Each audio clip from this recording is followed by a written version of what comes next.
अस्सलामुअलैकुम। आज हम हिंदी भाषा की कुछ व्याकरण देखेंगे। व्याकरण में हम एक वचन, अनेक वचन, स्त्रीलिंग, पुल्लिंग, एक वचन से अनेक वचन किस प्रकार से बनाते हैं ये देखेंगे। वर्णमाला के वर्ण को आधा किस प्रकार से लिखा जाता है वो देखेंगे। तो सबसे पहले तो हम ये देखेंगे वर्णमाला। वर्णमाला हमने पढ़ा है, समझा है। वर्णमाला को दो हिस्सों में बांटा गया है, दो भाग में बांटा गया है। पहला भाग स्वर होता है, दूसरा भाग व्यंजन होता है। स्वर हमारे 13 होते हैं जो हमने पढ़ा है। उसी प्रकार से व्यंजन और व्यंजन के अंदर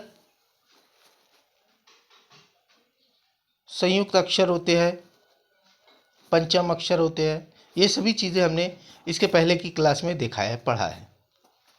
स्वर, स्वर किसे कहते हैं? स्वर, स्वर कहा जाता है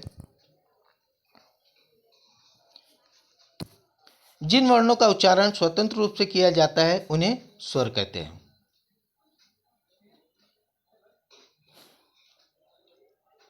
व्यंजन, व्यंजन कहा जाता है जिन वर्णों का उच्चारण स्वरों की सहायता के बिना नहीं हो सकता, उन्हें व्यंजन कहते हैं। यानी स्वर जो होता है तो स्वतंत्र होता है, और व्यंजन, व्यंजन उदाहरण के तौर पे हम देखेंगे। व्यंजन, व्यंजन हम क लेते हैं। क, क जो है ये स्वतंत्र रूप से नहीं है, इसका स्वतंत्र रूप नहीं है इसलिए क्योंकि ये जो होता है क हलंत प्लस अ होता है। यानी इसमें व्यंजन भी होता है, एक व्यंजन होता है क और दूसरा स्वर होता है। इसी प्रकार से की,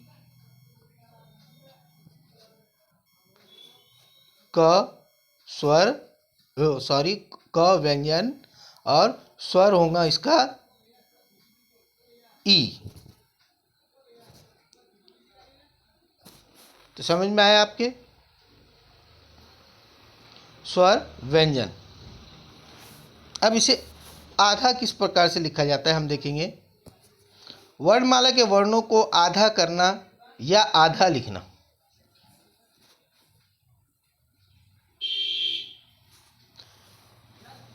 वर्णों को 4 प्रकार से आधा लिखा जाता है।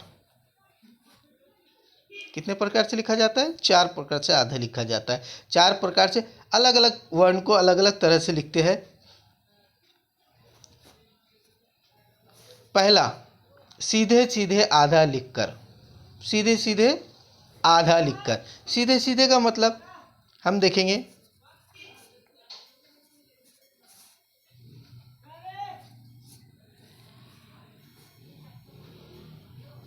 क,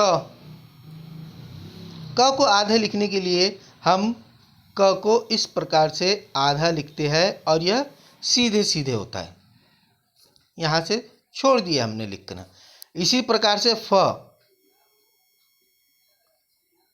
फ को लिखते हैं हम फ इस प्रकार से। यानी क को भी आधा लिखा जाता है और फ को भी आधा लिखा जाता है। बाकी सभी शब्द अलग तरह से आधे लिखे जाते हैं। सिर्फ पूरे वर्णमाला में क और फ ऐसे शब्द है, ऐसे वर्ण है जिन्हें सीधे सीधे आधा लिखा जाता है। उसके बाद देखेंगे हम दूसरा प्रकार, पाई हटाकर। पाई हटाकर सबसे पहले तो हमें समझना होगा कि पाई किसे कहते हैं। पाई कहा जाता है वर्ण के साथ लगे हुए इस तरह के लाइन को। वर्ण के आखिर में ऐसी लाइन लगी हुई होती है, ये इसे पाई कहा जाता है। अब पाई में के शब्द जो होते हैं वो ये ग, ग में ये देखिए पाई लगा हुआ है। घ, ये घ का पाई, च, च में ये रहा पाई, छ, छ का पाई छोटा होता है थोड़ा सा, लेकिन इसे पाई ही कहा जाता है। समझ गए आप? इसे कहा जाता है पाई। और पाई को हटाकर हम आधा अक्षर लिखते हैं। जैसे ग को लिखेंगे हम इस प्रकार से, आधा ग, घ को लिखेंगे इस प्रकार से, आधा घ, च को इस प्रकार से लिखा जाएगा और छ को इस प्रकार से लिखते हैं। आप समझ गए होंगे। पाई हटा के आगे देखते हैं। तीसरा है हलंत लगा के।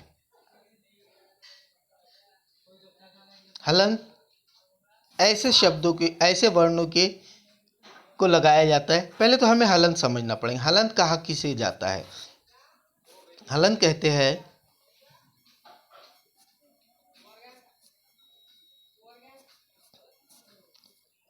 किसी वर्ण के नीचे इस तरह से लगाया गया चिन्ह, इस तरह का, ऐसा थोड़ी सी तिरछी लाइन, इसे कहा जाता है हलंत। उदाहरण देखेंगे हम। ट, इसके नीचे लगता है हलंत।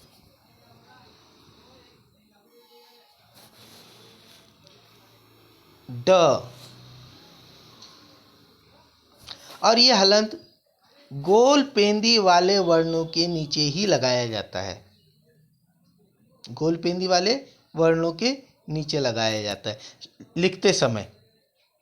व्याकरण में अगर आपको उसके किसी शब्द के टुकड़े करके लिखना है तो आप क को भी लगा सकते हैं, ख को भी लगा सकते हैं, ये किसी भी वर्ण को लगा सकते हैं। वो उससे उसका मूल रूप समझ में आता है।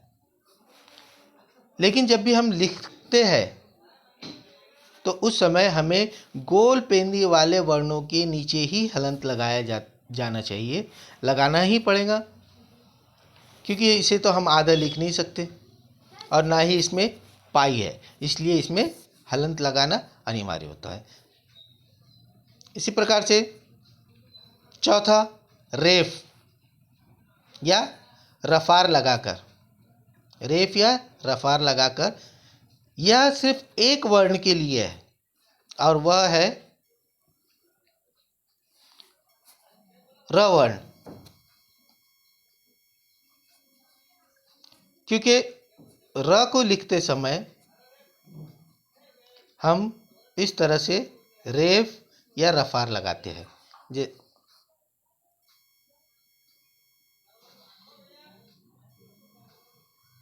मुर्गा, ऊपर से जो लगता है वो रेफ कहलाता है। ये हमारा ऊपर का र का रेफ।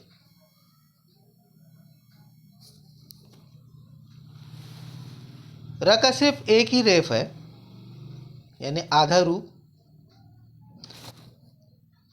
बाकी दो जो है वो र के रूप कहलाते हैं। र के रूप, एक तो प्रश्न में लगने वाला यह र, और ट्रक में लगने वाला यह, इसे पदेन, र का पदेन रूप कहा जाता है। यह र क्या आधा र नहीं है, यह पूरा ही र है। और एक और र का कंफ्यूजन रहता है हमेशा कि इस वाले र को क्या कहते हैं। उदाहरण के लिए जैसा पृथ्वी, र समझ में आ गया आपके? र का आधा रूप अलग होता है और ये र के पूरे रूप है। पदेन जो है वो दोनों भी पूरे रूप है। तो हम बता रहे थे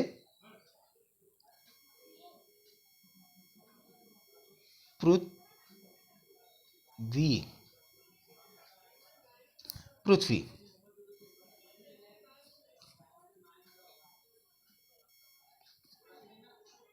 अब पृथ्वी में ये रू कौन सा है? तो यह ऋषि रू का रू है। ये कौन सा रू है? ये ऋषि रू का यह वाला रू है, यह वाला।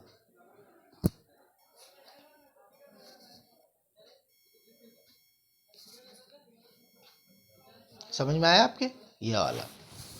तो ये र का रूप नहीं है। ठीक है, आगे बढ़ते हैं हम।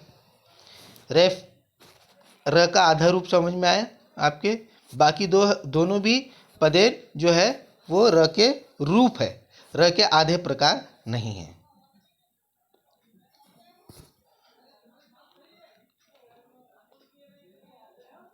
इसके आगे हम लिंग,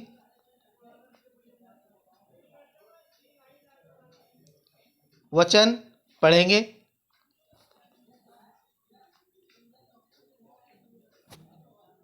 अगली क्लास में।